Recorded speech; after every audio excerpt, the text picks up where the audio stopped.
Her name is Darshini Panchal, resident of Ahmedabad, dreaming of being a doctor. Only she never lived to fulfill her dreams because in March 2016, she committed suicide due to academic pressure.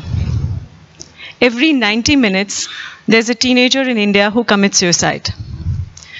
The latest Lancet Commission report tells us that suicide is a growing phenomenon amongst the adolescents and the youth in India. But you know, statistics don't always tell you the full story. The impact of this on families. 3 months ago, Darshini's mother, Pooja Ben, she also hung herself in the same room on the same ceiling fan with 2 of her children and her husband outside. She couldn't bear the grief and despair. I know what it's like to lose a child because I also lost my child. Meet Tara. I lost her 2 years ago, but Tara left due to a sudden illness. She was a very happy child, loved her school. She studied in Mahatma Gandhi International School that I created. And I think somehow that has given me the strength to carry on. Because you see, at least she had a happy childhood, 12 years of bliss, and she blessed us. So what's really wrong with our education system? Several things. But you know, it's a models it is built on. One of the models is, of course, the behaviorist model, which is kind of tabula rasa, you know, the empty slate. Speaking of empty slates, if I asked you to put your finger in the air and draw a scenery that comes to your mind immediately, what would you draw? Mountains, river, setting sun, birds. Well, that's my rendition of that image. I've asked this question to Indians across the country, across generations, all school-going Indians, and they all tell me this is the first image that comes to mind. So schools don't really educate us, they actually condition us. And that's really a major problem. So I was pretty dissatisfied with my education. I studied in very elite schools. And most of what I learned wasn't useful to me at all. One of the things I learned was the digestive system of a frog. I'm going to be nearly 50 years old. I've yet to meet a frog with digestive problems whom I can help. I couldn't change the car tire. I could draw circuits, but didn't know how to change a fuse. And most importantly, at best, I was bored in school. At worst, I was petrified of my teachers. So, in the year 1999, with my husband, Pascal Chazot, who's French, we decided to create a different school. A school where children are happy, a school where they enjoy the learning experience. You know, why should education be a bitter pill to be swallowed? Why is it kind of an injection that you need and sort of you become immune to it? So we wanted a school where there are no uniforms, where there's no fixed timetable, where knowledge isn't fragmented into subjects, there's no stress, there's no homework, and no teaching, just learning. Because, you see, the school system, we have a colonial past. It comes from 2 models, either the factory system or the prison system. And Michel Foucault, a French philosopher and writer, made a comparison between schools, asylums, army, and prisons. And guess what's similar between prisons and schools? The uniforms come from the prison system, the timetable, the roll call, the assembly, and the cellular structure of sitting, so that the jailers don't interact with each other, and the children don't interact with each other and create chaos.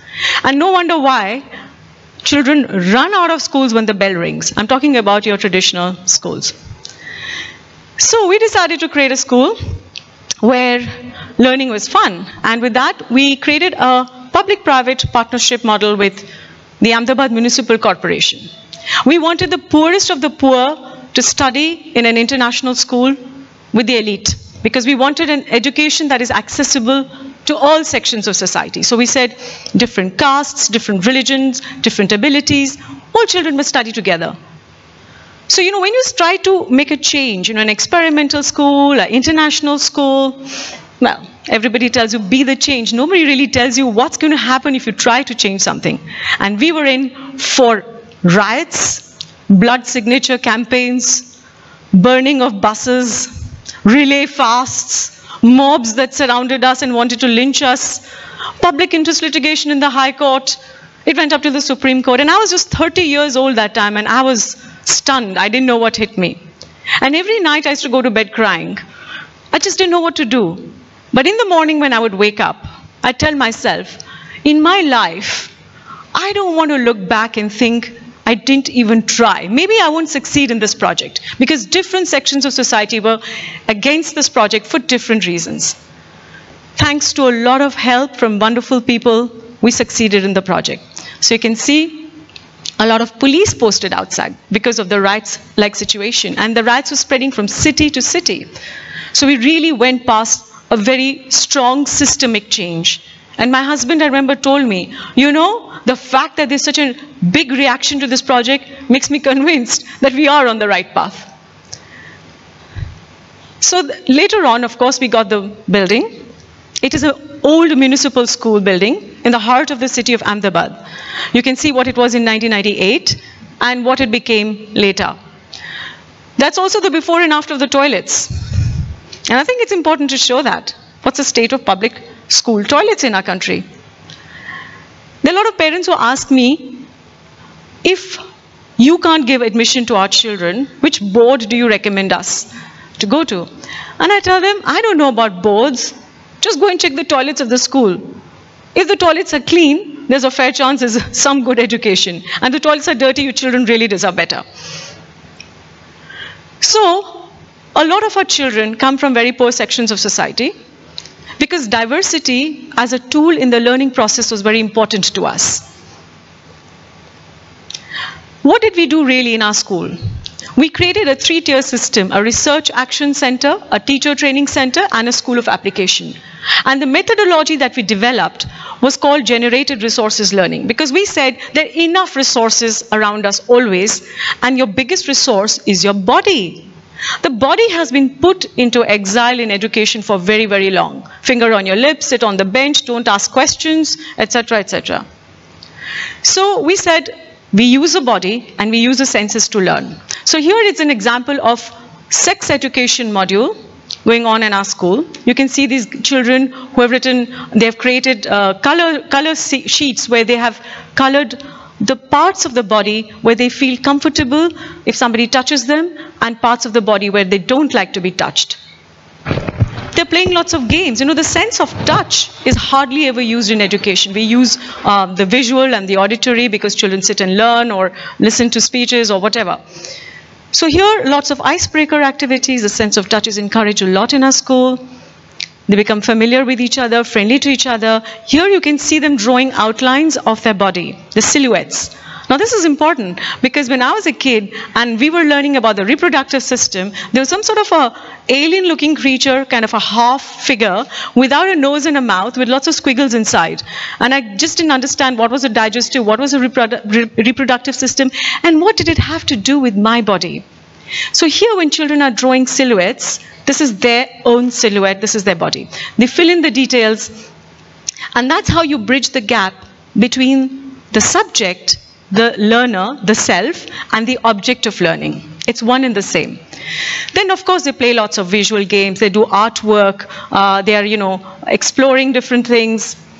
Then again, they do kind of silhouettes again on cloth, stitching it up, stuffing it, putting paint on it, and then doing a role play of the sexual education. So you have other projects too. There's a cafeteria project which has been running since 1999, and through the interdisciplinary project, children learn about science and mathematics and languages, through advertising, organizational skills, etc. And then, of course, from inside to the outside of the classroom, experiential learning means making films. That's one project we do every year, and children make films on social issues. They connect with communities for indigenous knowledge. They made films for the state government of Gujarat for cleanliness. And then They also made films for the Election Commission of India. So we went from the school and slowly we progressed to making nearly professional films. And there this was a pilot project to create voter awareness. They made lots of films, contents, and different posters. This is a pledge that they made, Voters Pledge, which went out to 7.5 million voters across the country. 25 children reached out to 7.5 million voters, and 7.1 million voters signed the pledge and gave it back. And this got us also an award from the Election Commission of India because it acknowledged the work done by the children. What's really important for this kind of a learning? A democratic school is very important. Children make their own rules and they follow their own rules. The mapping of projects, interdisciplinary projects, is really important that the teachers do, and children can outvote the teacher on projects. They can vote for the projects that they want to learn, and they work with the teacher to map the projects that they want to do. The seating arrangement must foster equity and equality. So it's a very flexible seating arrangement. There are cluster groups. Children can sit where they want, work with different groups. And of course, we are a very small group, a small school, so we have very limited resources. So the floor is also used as a space, and you can see here children have made the maps, and they're using the floor as a major board. Now, if learning is fun, then of course examinations must be fun. But we don't use the word examination because somehow that has a very authoritarian view to it. Evaluation is a better word, but you give value to what the child knows. So here, there's a political party that the students have made, and here he's talking about his own manifesto, and that is being voted by the students. The whole community gives qualitative feedback. We never gave marks because that's very normative. And children tell me, once they've graduated from school, the fact that you never gave us marks meant there was no hierarchy in the class. There was no 60% or 50% or 90% student. Everybody was special because everybody was good at something or the other. So what's the impact of this small school of 300 children? It led to the Right to Education Act in 2010. Everything that we did in 1999, including the 20% children that we gave admissions to, became 25%, qualitative feedback, etc. But the other thing that we did was also, we brought the Ministry of External Affairs under the RTI Act in 2007. And children did this. Our teachers were denied visas, teachers coming from France and Germany. So the children resorted to RTI Act, and we went to Central Information Commission, and we won the battle. Of course, Youth Voter Festival became a general resolution, and teacher trainings now are expanding to other schools. And we said, you know, children have fun, teachers must have fun. They must enjoy the learning experience too. And Gandhiji said this, you know, if all are teachers, who will be the learners? Let's all be learners. So in our experiential learning processes, teachers have a lot of fun. So the purpose of learning, why should we learn? Learning must connect with the child's life. It must be meaningful, purposeful, and useful to me. And it must create citizenship. It must make a real difference in the world. It must bring in confidence. I'm using words that children said that they actually learned. It will lead to innovators. One of our grade 11 students, he's created a Mac OS system that can run on a PC, the only kid in the world to do that. We've got children in 11th standard who are running their own startups today. So the purpose of learning is really to create a meaningful education. And I can just give you one example of this young girl, Chandrika, who joined us from a municipal school in grade 1. She finished her IB education, went to St. Xavier's, went to UK, to Dudley College, learned film editing, and she's back in our school teaching film editing. And many of our students come back to our school and they're teachers. So, you know, learning must make sense. And I'd like to end the presentation by giving you a little quote from my daughter Tara. The world we say, the world we said. The world is a big place and I'm small, but I matter because I am matter. Ladies and gentlemen, every child matters. Every child is special. And an education system that pushes young children to commit suicide is an education system that needs to be radically changed. So what now? A radical change in education system. Thank you.